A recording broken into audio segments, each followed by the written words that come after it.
Dear viewers, welcome to this episode of Your Life, Your Money.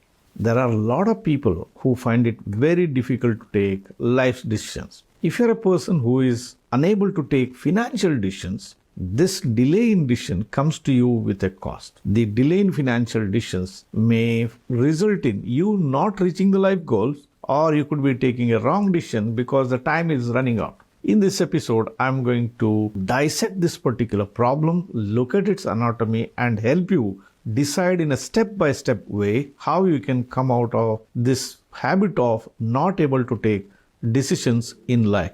This is NRI Money Clinic for you, and I am Dr. Chandrakant, but your financial guide for a happy living.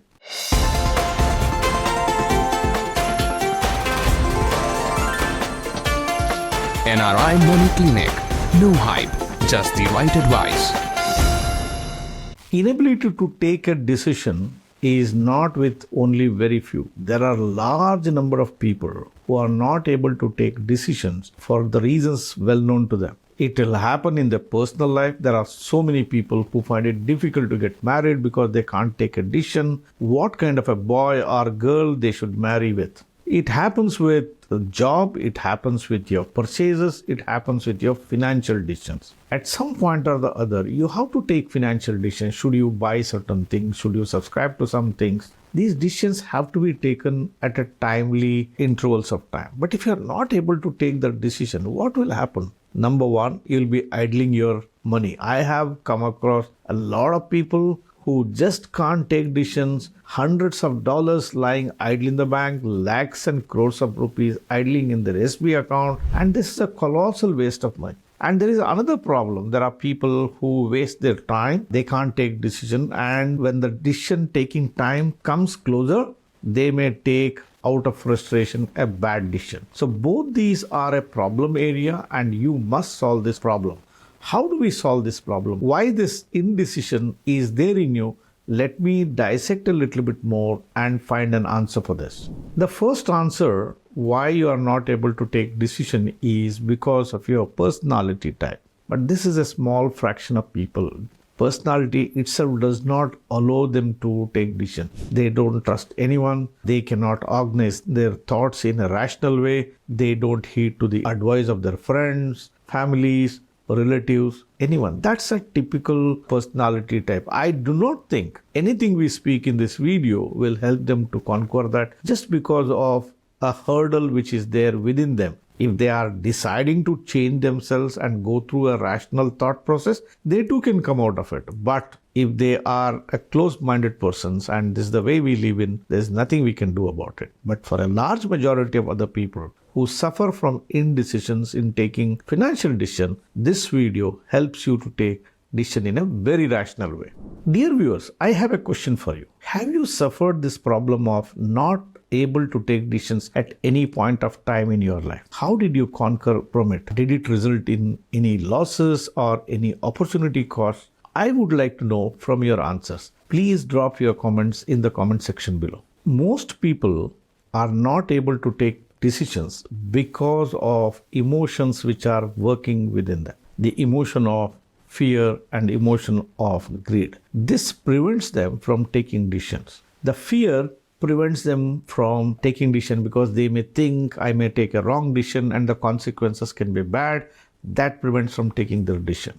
The other side is the greed. I want the highest return. Is it the one which gives me the highest return? Is it the one which is the best suited for this? I want the best. I want the highest. In reality, the highest or the best remains only in your dream. It's the same problem people face when they get married. If they want a perfect husband or a perfect wife, it is there only in the dream. In real life, there are compromises which gets involved. So in every decision making, you have to remember that the best outcomes are a dream, but optimal outcomes are possible for everyone. When it comes to question of emotions, you have to distinguish between is my emotion a good emotion or is my emotion a bad emotion.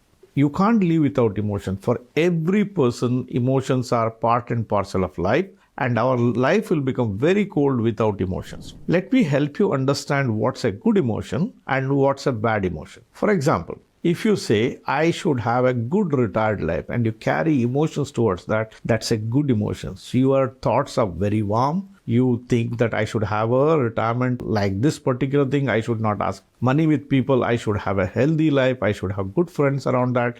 That's a happy, good emotion. Now, let's handle this in a different way. If you decide that I should have 10 crores within next 5 years and I'm going to retire in next 5 years, it's a bad emotion. Why? Because you have not answered the question. Is it the right time for you to retire? Is it possible for you to retire within next 5 years? Is it possible for you to get that 5 crore or 10 crore, whatever the figure you have kept in mind? And your enthusiasm or this emotion of accumulating so much of a money can result in bad decision, and instead of retiring in next 5 years, probably a situation might come where in which you may not be able to retire at all. That's a possibility. So when the emotions run through your mind, you have to first identify, is it a good emotion or is it a bad emotion? If your emotions are directed at a life goal, then it's a good emotion. But if your emotions are asking you to do the unthinkable, or taking you through a wrong route, or taking you through a risky route, these are the bad emotions. So these will prevent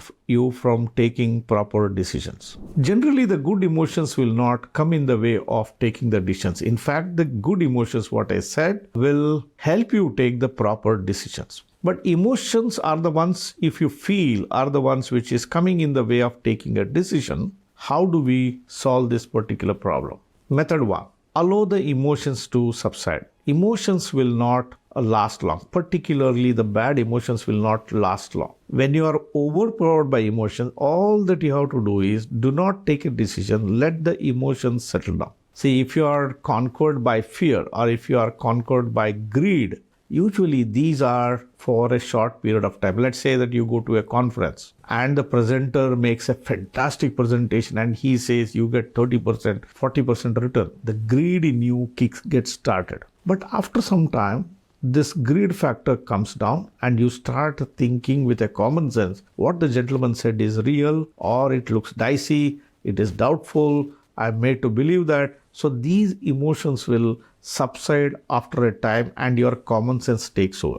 Remember, your common sense will never take a bad decision. It will take the right decision. But when you are overpowered by the emotions, the common sense will go out of the window. So allow the emotions to settle down. Let common sense, which is abundant in every individual, come to the surface and challenge this particular problem, and it will help you take a decisions. This is when you have an emotions. The second method that you have to conquer the emotions is following a rational approach of ticking the boxes, right? So when you are challenged with I'm unable to take a decision and my emotions are coming in the way, then you have to describe the problem in a very discreet manner, and you should be in a position to tick the boxes. The decision that I'm going to do, will it solve this particular problem or is it the problem? Let me go a little bit detail into it. Now let us look at how you can challenge these emotions with rational thoughts. Mostly the problem lies at 3 P's. 1 is person, 2 is product, and 3 is period or time. The root cause of not being able to take a decision lies within this 3P in most cases. Let's deep dive into it. First is the person. The real problem in 90% of the cases is, am I comfortable dealing with that person or not? So there is a trust factor which gets involved in it. If trust factor is getting involved in it, how do you solve this particular problem? Number 1, ask questions. Number 2, ask how long he is in the business. Number 3, challenge him with lots of questions and find out, is he dealing in any of the persons whom you know of? Or challenge his thoughts with your common sense and say whether you get the right answers. See, anybody can deceive you, but your common sense will not deceive you. The body language of a person who is acting in an ethical way, a person who is competent enough, he will not be pushy, he could be persuasive. There is a big difference between being pushy and being persuasive. A persuasiveness is trying to convince you why it makes sense, why this is the solution, why it is in your best interest. That's persuasion. Pushiness is, you have to do it today. You have to do it this way only. This is going to create a problem for you. Or luring you with some kind of a pass back or some kind of a reward for getting into a particular thing. That's being pushy. If the person is pushy, you have to suspect or you have to give yourself a time to think whether should I go right now or should I take time. But if the person is persuasive, take some time, ask questions. If you get the right answer, you should not have difficulty to deal with that person. Ethical persons are somebody who will talk to you without being pushy, and they will always have good business to support them because they are not worried about whether you come to them or not, because there is a flock of people who deal with them, and you see there is a rush with those people. There are people who are happy customers with them. You can ask them for testimonials if they are prepared to give it. There are sometimes problems for those advisors also because they are governed by data security and they cannot give references. These problems might come these days, but nevertheless you can see, are there any Google reviews, are there any comments made on their website? If you know of any of your friends who they have dealt with, you can ask their opinion and take a decision. Should I deal with this person or not? The second P is the product. The doubt that comes in your mind is this the product I have to subscribe or not? This is where there is a problem. Your advisor would have given you the right product, but you have a problem with the product because you might be trying to achieve everything that you want with that single product. And many times there is a problem for the advisor as well as an investor there that one product will not solve all your problems. For example, now people say, I want highest return. I want 100% liquidity. I want fixed income. I want inflation beating properties. I want tax benefit. Is it possible to pack everything into one? It is just not possible. So if your product is a problem, first you describe what do you intend to achieve with that particular product. High returns, tax efficiency, fixed income, capital appreciation, and tick whether this product is able to achieve that. You can't achieve all objectives with one single product. And your advisor would have given you a solution, a combo solution, because he also knows that one product will not solve all the problem. People find a problem, somebody from one corner of the world. We had one issue with one of the customers. So he was telling that I want a fixed income for my retirement, but it should beat inflation. How is it possible? If it is a fixed income, it's a fixed income. Obviously, it cannot adjust itself to inflation. That's the reality. Once you realize that the fixed income does not beat inflation, then you should go for a combo solution. So you have to tick these things correctly. What do you intend to achieve? If the product is able to deliver that, you should move ahead. If the product cannot deliver, then you should think, can I do a combo solution? You should ask people. There's nothing wrong in asking. This is my apprehension. This product does not achieve this particular objective. How do you intend to solve this? And your advisor should be able to answer that question and say whether it is possible to achieve or not, or whether you should go for a combo solution, what is the hurdles he faces, and how you can solve the problem. And you can have a mutual agreement to take the decision. The third P is the period or the time. Many people think, is it the right time to invest? See, I'll tell you one thing. Every day is a good time to invest. Nobody can time the market. If you have enough time to achieve your life goal, let's say that your retirement is 20, 30 years later, what stage you enter in the market is just inconsequential. So if you follow certain process, any day you can enter and you can build your wealth. So the time in the market is more important than the timing of the market. So there is nothing called the right time. Of course, within this, so people can say today we are at the peak of interest rate cycle. So interest rate cycle will not remain here. It will obviously go down. Suppose if you are ready with cash and you are ready for the solution, then the best time is to handle it today than handling it after 6 months. Likewise, if the markets have crashed down and they are available at a lower point of time and you are ready with cash and you are not stuck with fear, the better time is to go now, press the accelerator now, than to take a decision 1 or 2 years later when the markets recovers and moves up the ladder. So everybody will not come into the product selection at that particular point only. So the point to remember here is every day is a good day, but within that, there are days which will be more beneficial. You can consult your advisor, take their opinion and correlate what they say with your common sense and with what you see around. And if you get an answer which is contrary to that, you can challenge him and ask him to give an explanation. The television says like this, the newspaper article says this, Google says this, but why do you say like this? If you get convincing answers around that, then you can take a decision. So handle this problem of emotions in a rational way, person, product, period. If you are able to tick boxes, then you should not have difficulty in taking decisions. So once you have ticked the boxes, the next stage that you have to follow is an impact study, a mental study of what impact will happen if I take this decision. For example, you can ask, will I lose my money permanently? If you get an answer that I will not lose my money permanently, that's a box to be ticked. The next thing is, you have not done anything with this money for such a long period of time, or you are a very conservative investor and you park your money only in the bank FDs. Then you can ask the question, will I get anything lesser than the bank FDs? That is where I park my money.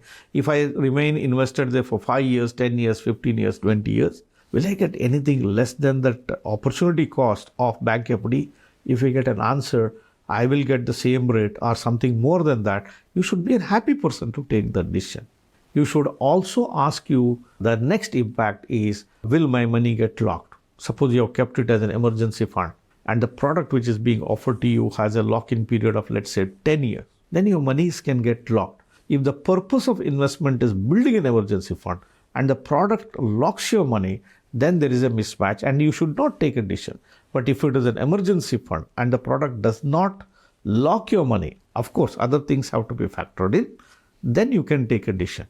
You can also ask, will my investments suffer from volatility? See, many people consider volatility as a loss. Volatility is not loss. See, people buy gold. Gold prices go up, gold prices come down, but they can touch and feel that gold.